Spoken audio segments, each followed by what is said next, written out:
जय सोमनाथ, जय काशी विश्वनाथ, जय अखंड हिंदू राष्ट्र।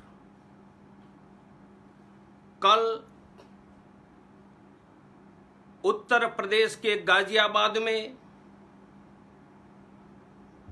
मुसलमानों के बीच और मुसलमानों के सामने राष्ट्रीय स्वयंसेवक संघ के मुखिया मोहन जी भागवत ने भाषण देते हुए कहा कि हिंदू मुसलमान हम एक हैं, हमारे पुरखे एक है, हम सबका डीएनए एक है। मैं कहना चाहता हूं कि कोई भी शोबाजी किए बिना, न मार्केटिंग किया न शोबाजी की, 1000 वर्ष का अपमान का बदला लेकर सोमनाथ का भव्य मंदिर बनाने वाले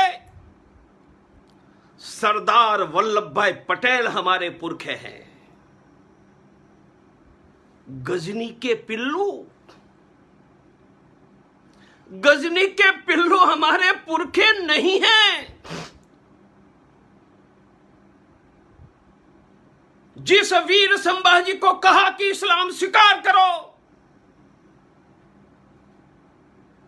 संभाजी ने प्राण दे दिया, प्राण दे दिया, धर्म न दिया। वह वीर संभाजी हमारे पुरखे हैं। औरंगजेब हमारा पुरखा नहीं है। हरियाणा में कहा इस्लाम स्वीकार करके मुसलमान बन जाओ।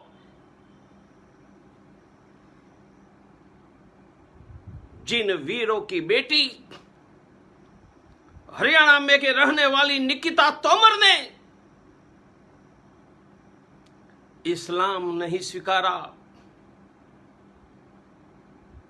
अपना बलिदान दिया, वह निकिता तोमर हमारी पूर्वज है। उनको मारने वाला पिल्लू हमारा पूर्वज नहीं है।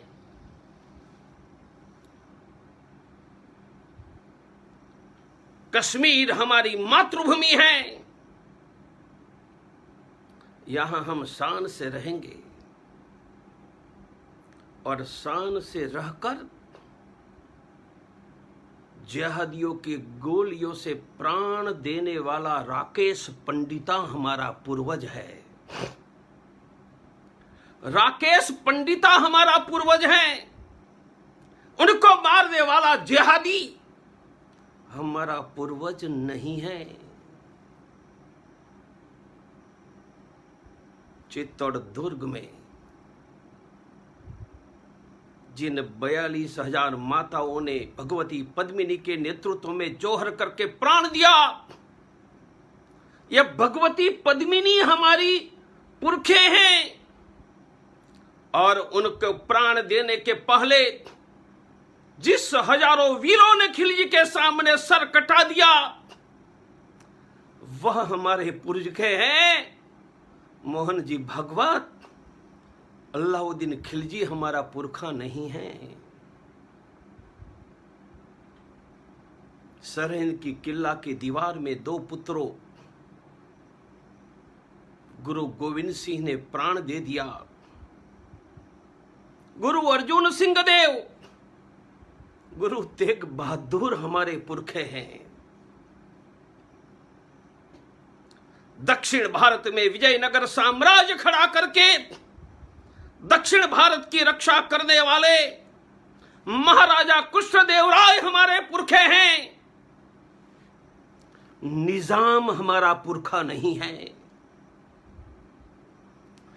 आसाम की रक्षा करने वाला आसाम का वीर सेनापति लाचित बरफुकान हमारा पुरखा है। औरंगजेब हमारा पुरखा नहीं है। अटक से कटक तक भगवा झंडा लहराने वाले शिवाजी महाराज हमारे पुरखे हैं। औरंगजेब हमारा पुरखा नहीं है। हल्दी घाटी में हाथी पर घोड़ा चढ़ाकर मुगलों से मौत की होली खेलने वाला महाराणा प्रताप हमारा पुरखा है। अकबर हमारा पुरखा नहीं है। 47 में जिस 1 करोड़ लोगों ने धर्म के लिए, राष्ट्र के लिए सिंध पंजाब छोड़ा और आज भी भारत में रह रहे हैं, और जिन 10 लाख लोगों ने प्राण गंवाया पर धर्म नहीं छोड़ा भारत विभाजन के समय, वह हमारे पुरखे हैं।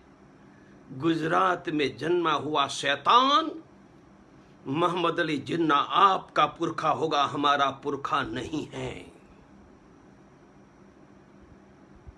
संपूर्ण आंध्र की रक्षा करने वाला काकतीय साम्राज्य, उनके वीर हमारे पुरखे हैं। निजाम हमारा पुरखा नहीं है। मोहम्मद गजनवी के भांजे भतीजा सालार मसूद की 1 लाख की सेना को पराजित करने वाले सोहलदेव पासी हमारे पुरखे हैं। महाराजा छत्रछाल हमारे पुरखे हैं। अपनी आंखों के सामने बेटा को मारा, चमड़ी उखेड़ दी, पर जिन्होंने धर्म नहीं छोड़ा वह वीर वैरागी बंदा हमारा पुरखा है। महाराजा रणजीत सिंह हमारा पुरखा है। गुरु गोविंद सिंह हमारा पुरखा है।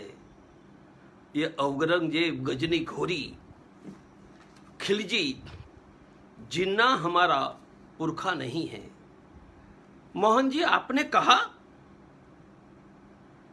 कि हिंदू और मुसलमान हमारे पुरखे एक हैं। मुझे बताओ मोहन जी, क्या मुसलमान बनने के पहले उनका जो पुरखा था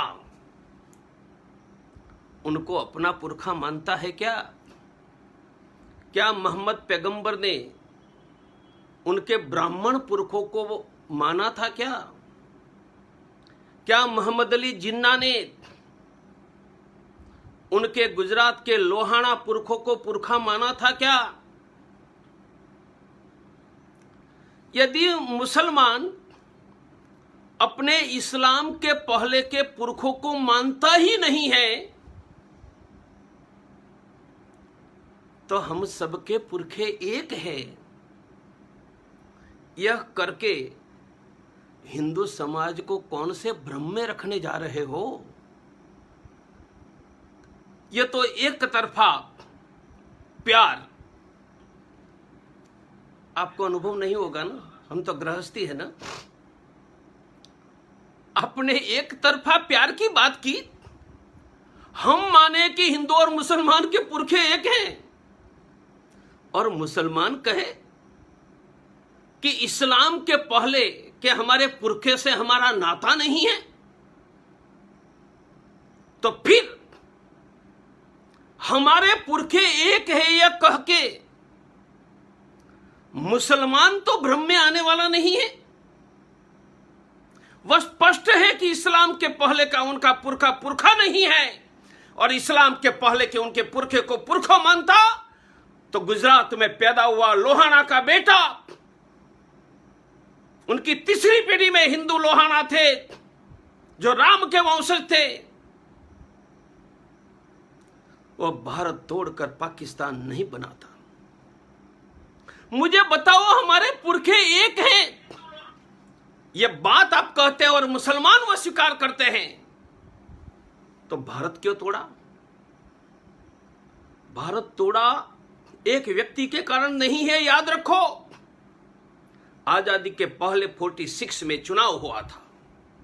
मुस्लिम लीग ने कहा था कि हम मुसलमान हिंदुओं के साथ रह नहीं सकते हैं, हमें पाकिस्तान चाहिए। पाकिस्तान के लिए मुस्लिम लीग को वोट दो।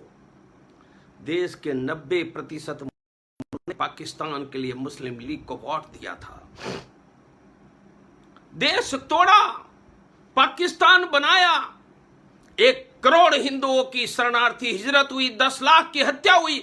मुझे बताओ, यदि हमारे पुरखे एक हैं या मुसलमान मानते हैं तो यह क्यों हुआ? पाकिस्तान की रचना को समय हो गया है। 1990 में तो आप थे ना, मैं आपके साथ बैठता था, हम साथ में बैठते थे ना। 1989-90 में कश्मीर के 4 लाख हिंदुओं को घरों से मारकर भगा दिया, और उस समय लिखा था Allah is our God, Muhammad is our leader, Quran is our constitution, jihad is our way. हिंदुओं घाटी छोड़कर चले जाओ, तुम्हारी बहन बेटियां को हमारे लिए छोड़कर चले जाओ। मोहन जी भागवत तब कश्मीर घाटी के 40 लाख मुसलमानों में से एक को भी याद नहीं था कि हमारे पुरखे एक है, और 40 लाख में से एक नमूना भी कश्मीरी हिंदुओं की बहन बेटी बचाने नहीं आया था। भ्रम कौन सा खड़े कर रहे हैं?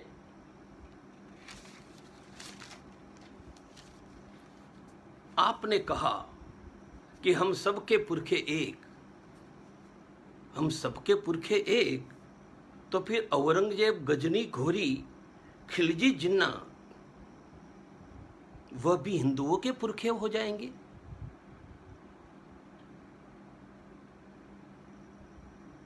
और हम तो पितृ पूजा करने वाले हैं, भादो महीने में करते हैं, तो क्या हिंदू ये पितृ पूजा में औरंगजेब, गजनी, घोरी की पितृ पूजा करनी पड़ेगी?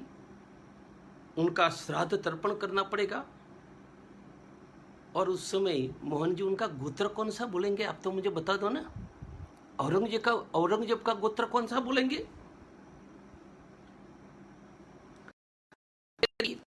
हम सबके पुरखे एक है, तो मुझे बताओ, एक गजनी, घोरी, औरंगजेब, खिलजी, जिन्ना, ये सब हमारे पुरखे थे।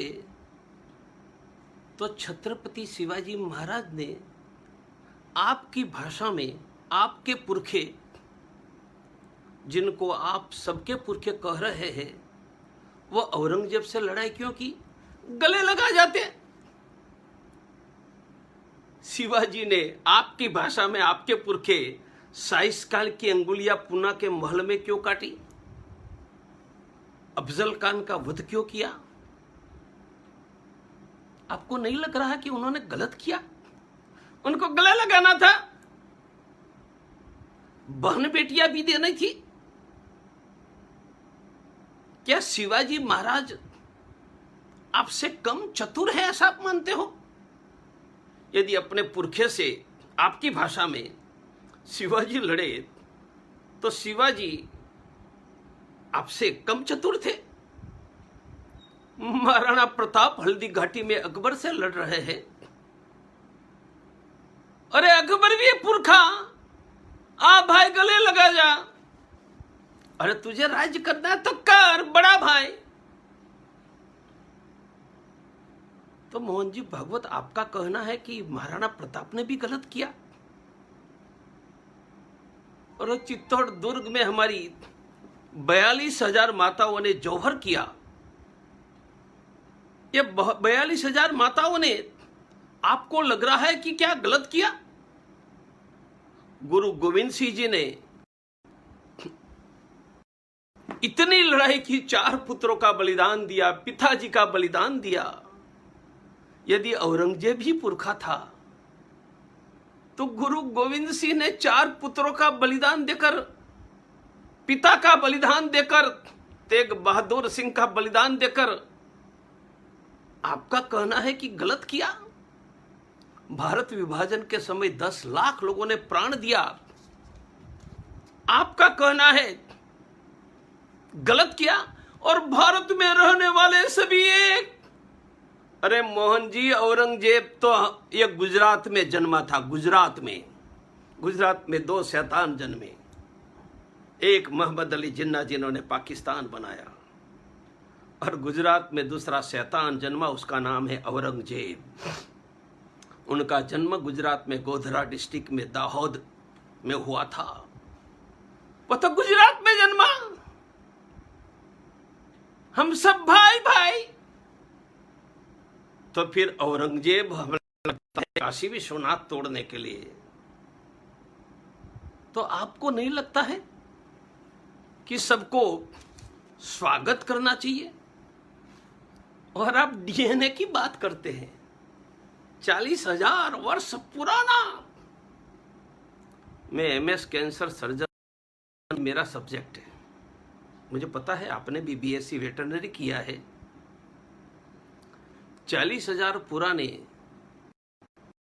इतने व्यक्तियों को डीएनए इस समय रिपोर्ट मौजूद है। 40,000 पहले की बात करते हैं, तब दुनिया में इस्लाम नहीं था, क्रिश्चियनिटी नहीं थी। और 40,000 पूर्व के सबका डीएनए एक है। तो हम विदेशी आक्रांता बाबर कहते थे। ये विदेशी कहां? अरे ये तो स्वदेशी 40,000 पहले के पूर्वजों के वंशज। और पाकिस्तान में रहने वाले भी हमारे पुरखे, बांग्लादेश में रहने वाले भी हमारे पुरखे, अफगानिस्तान में रहने वाले पुरखे। तो सुबह उठकर राष्ट्रीय स्वयंसेवक संघ का प्रत्येक स्वयंसेवक अखंड भारत का स्मरण कर रहा हूं। यह अखंड भारत भी छोड़ दिया, अखंड भारत भी छोड़ दिया। आपने बहुत बड़ी चिंता की। मैं आपकी सहृदयता की प्रशंसा करता हूं। आपने चिंता की मॉब लिंचिंग के भोग बनने वालों की। मॉब लिंचिंग का भोग वह बनता है जो गायों को हत्या के लिए ले जाता है। भारत में कानून काम करे, वो बात आपने कही, पर आपने गौहत्या नहीं होनी चाहिए यह मुसलमानों को डंके की चोट पर कहा। अब तो आपका झंडा आसमान में लहरा रहा है। तो कानून कानून का काम करेगा। तो क्या मोहन जी भागवत, आपने गौहत्या बंदी का केंद्रीय कानून संसद में बनवाया? गुरु गोलवेलकर जी ने तो गौहत्या बंदी का संसद में कानून के लिए 1966 में हजारों लोगों को संसद पर भेजा था, सैकड़ों मारे गए थे। मुझे बताओ, गौहत्या बंदी का कानून होगा और गौहत्या ही नहीं होगी, कोई गाय को हत्या के लिए ले ही नहीं जाएगा, तो बोलो मॉब लिंचिंग होगा? मॉब लिंचिंग रोकने का प्रयास यह है कि गौहत्या होनी ही नहीं चाहिए। आपको उनकी चिंता नहीं है। और आपने वहां तक क्या कि गौहत्यारे आतताई टेररिस्ट। मोहन जी, गौ रक्षा करने वाले को आतंकवादी कहने का काम देश के किसी राजनीतिक दल ने आज तक नहीं किया है। मैंने 32 साल विश्व हिंदू परिषद का नेतृत्व किया। वहां गौरक्षा विभाग था, गौहत्या रोकने का काम करता था। उनका की आपके नेतृत्व में, और यह आपके नेतृत्व के पहले भी सुदर्शन जी, रजू भैया, बाला साहब देवरस, उन सबके नेतृत्व में आपके वहां गौरक्षा करने वाले टेररिस्ट आप पैदा करते थे। एक गौरक्षक आतताई टेररिस्ट। यह ज्ञान आपको कौन से वृक्ष के नीचे, कौन से भाईजान के बीच प्राप्त हुआ? आपको गौहत्या की चिंता नहीं है। देश में 1 लाख गायें कट रही है आज भी। गौहत्या के लिए आपको रोना नहीं आ रहा है। गौहत्या रे कसाई पर आप आंसू बहा रहे हो। इतिहास गवाह रहेगा कि आपने गौ हत्यारा का पक्ष ले लिया है। आपने गौ हत्यारा का पक्ष ले लिया है, आपने गौ रक्षकों का पक्ष नहीं लिया है। आपने एक बात और कही कि हिंदू मुस्लिम अलग है ही नहीं, तो क्या है? हिंदू मुस्लिम एक है। मोहन जी, 1885 में कांग्रेस की स्थापना हुई, तब से यह कांग्रेस कह रही थी हिंदू मुस्लिम अलग नहीं है, हिंदू मुस्लिम एक है। डॉक्टर हेडगेवार ने कहा था, मैं डॉक्टर हेडगेवार कहता हूं भारत हिंदू राष्ट्र है, हिंदू ही राष्ट्रीय है।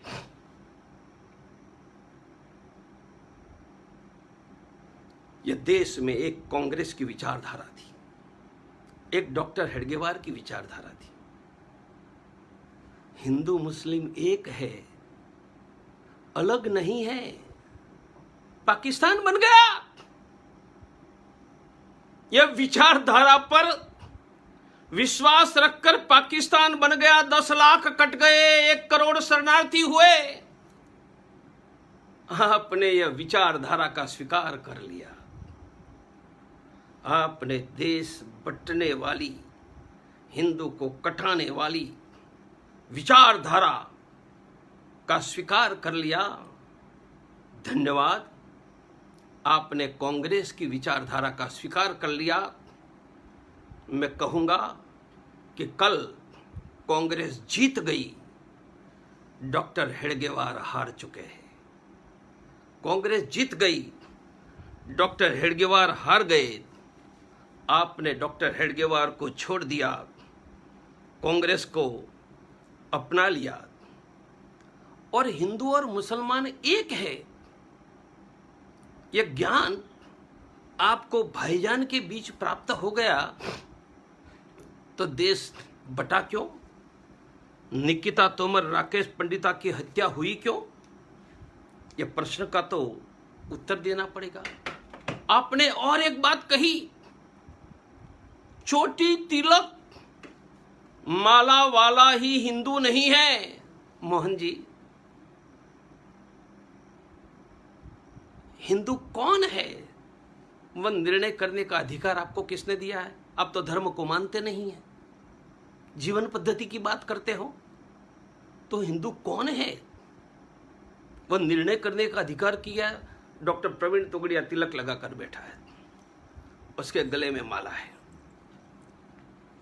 आप क्या मेरे तिलक का अपमान कर रहे हो?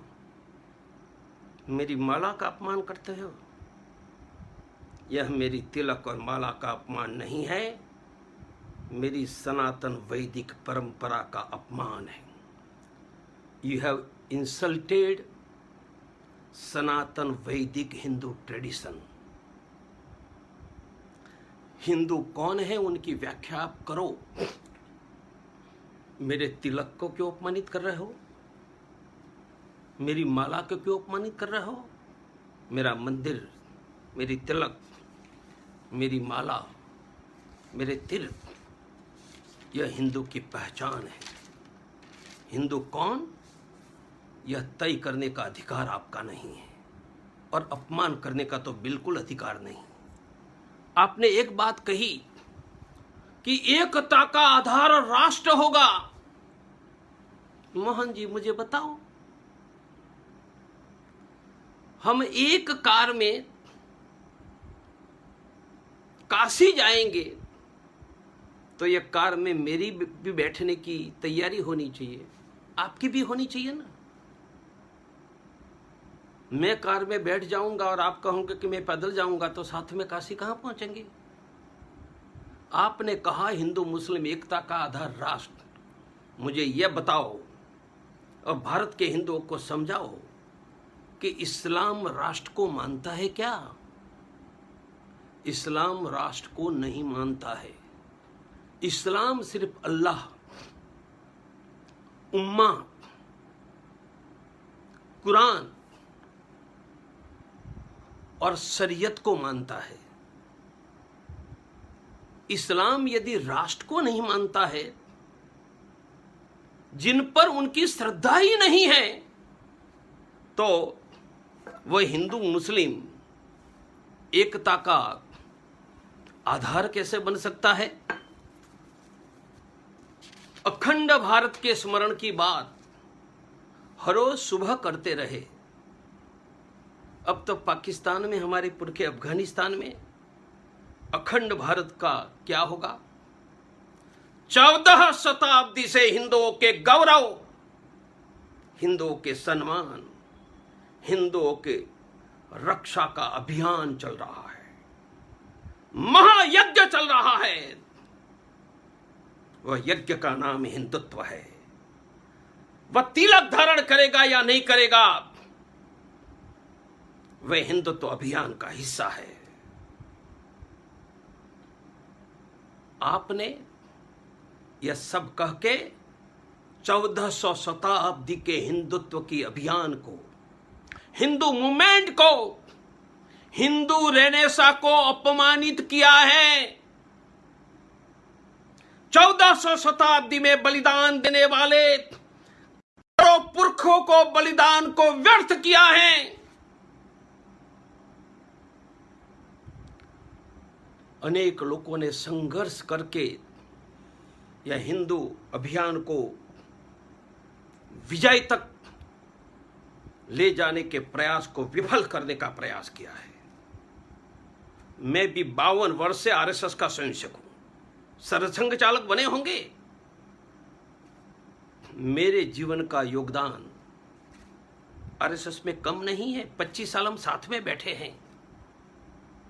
आप लोगों के एक शब्द पर 42 साल की उम्र में डॉक्टर प्रवीण तोगड़िया ने कैंसर सर्जन की प्रैक्टिस करके हॉस्पिटल और घर बार छोड़ दिया। मैं मेरे गौरव के लिए नहीं कहता हूं, मेरे जैसे लाखों लोगों ने, कोई प्रचारक बन गए, कोई ने घर बार छोड़ दिया। हमने हिंदुत्व के गौरव के लिए किया था। आपने 100 वर्ष के राष्ट्रीय स्वयंसेवक संघ में बलिदान देने वाले लाखों करोड़ों स्वयंसेवकों के बलिदान को अपमानित किया है। इतिहास आपको क्षमा नहीं करेगा। 90 साल तक, 95 साल तक कहा कि भारत हिंदू राष्ट्र है, हिंदू ही राष्ट्रीय है। आज भी मेरे कानों में गुरु गोलवलकर की आवाज गूंज रही है, जिन्होंने कहा था राष्ट्रीय कौन? जिनके पुरखे एक है, जिनके मित्र एक है, जिनके शत्रु एक है। गुरु गोलवलकर कहते थे महाराणा प्रताप हमारा पूर्वज है, अकबर हमारा शत्रु है। शिवाजी हमारा पुरखा है, गुरु गोविंद सिंह हमारा पुरखा है, औरंगजेब हमारा शत्रु है। आपने मुसलमानों के बिना हिंदुत्व अधूरा है।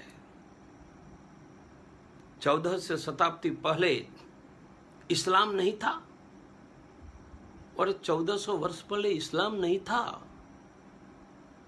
तो मोहम्मद पैगंबर खिलजी घोरी के बिना हिंदुत्व अधूरा था। हिंदुत्व को पूर्ण होने के लिए एक गजनी घोरी का इंतजार था। हिंदू को मूर्ख समझ कर रखा है, और अब उनसे आगे जाकर हिंदू मुसलमान हम सबके पुरखे एक है, हमारा डीएनए एक है, यहां तक चले गए। यह हिंदू मूवमेंट को डिमोरलाइज करने का प्रयास है। हिंदू मूवमेंट को डिमोरलाइज करने का प्रयास है, अपमानित करने का प्रयास है। इतना नहीं, हिंदुत्व के लिए देश भर में खड़े रहे आज जो लाखों करोड़ों लोग हैं, उनको अपमानित करने का प्रयास है। हिंदू के भविष्य पर अंधकार लाने का प्रयास है। हिंदू वह चौराहे पर खड़ा है,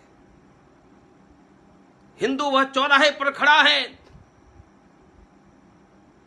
देश स्वतंत्र हुआ तब 86% थे, अब घटते घटते 78% हो गए। 78 को घटकर 48, अल्पसंख्यक होने में 40 साल का इंतजार है। हिंदू क्रॉस रोड पर, चौराहे पर खड़ा है और हिंदुओं ने इतना बलिदान देकर देश में इतनी बड़ी हिंदू मूवमेंट खड़ी की। अब समझ में आता है कि अयोध्या में सुल्तान अंसारी ने 2 करोड़ में जो जमीन खरीदी थी, वह अपने पुरखा सुल्तान अंसारी को 10 मिनट में 18.5 करोड़ खरीद कर क्यों दे दी? क्योंकि सुल्तान अंसारी भी पुरखा है ना। अब समझ में आता है, जिंदगी भर बाबरी मस्जिद के लिए लड़ने वाला इकबाल अंसारी राम मंदिर के प्रारंभ में था। अब समझ में आया कि बाबरी मस्जिद के लड़ रहा है पर पुरखा है ना। अब समझ में आया, पर इतिहास हिंदू व क्रॉस रोड पर खड़ा है, जिनका आगे आने वाले समय में नामो निशान मिट जाएगा या हिंदू विजेता बनकर आगे निकल जाएगा। मेरे हिंदू भाइयों, हमें किसी से द्वेष नहीं है, किसी से विरोध नहीं है, न व्यक्ति से न संस्था से। हर एक का इतिहास में रोल है।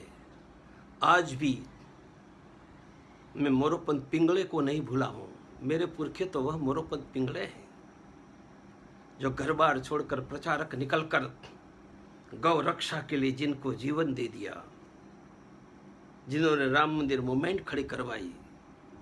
आज मोरोपंत पिंगले होते तो आतताई बन जाते, क्योंकि गौ रक्षा के लिए मोरोपंत पिंगले लड़े थे।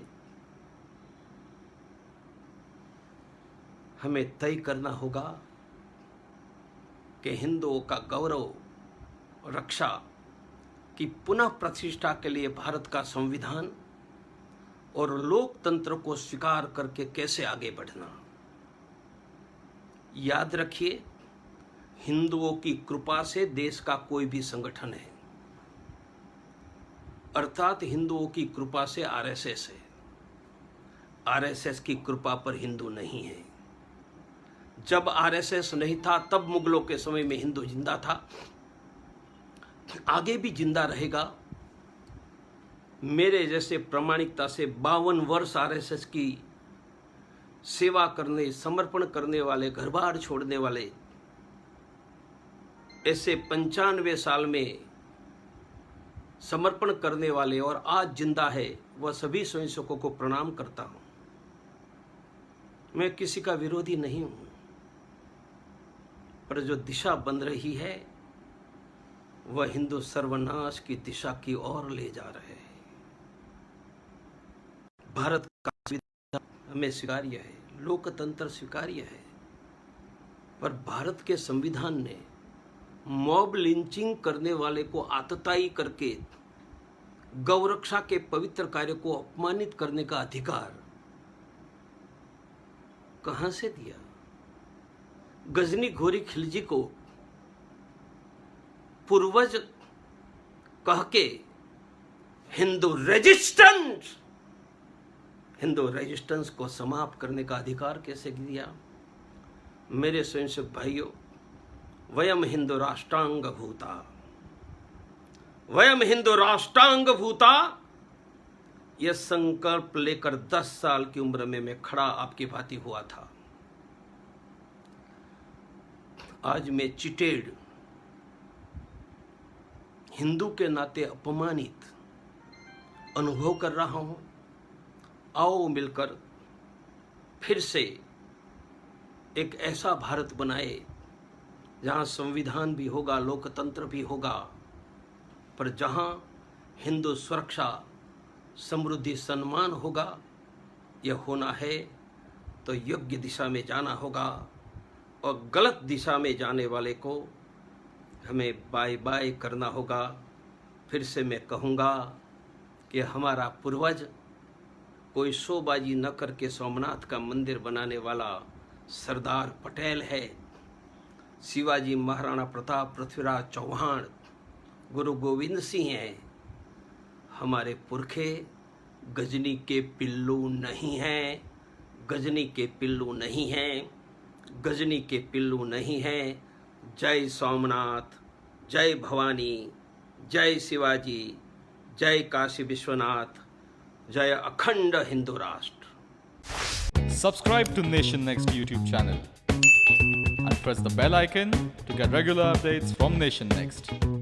Also like Nation Next Facebook page and follow us on Instagram and Twitter.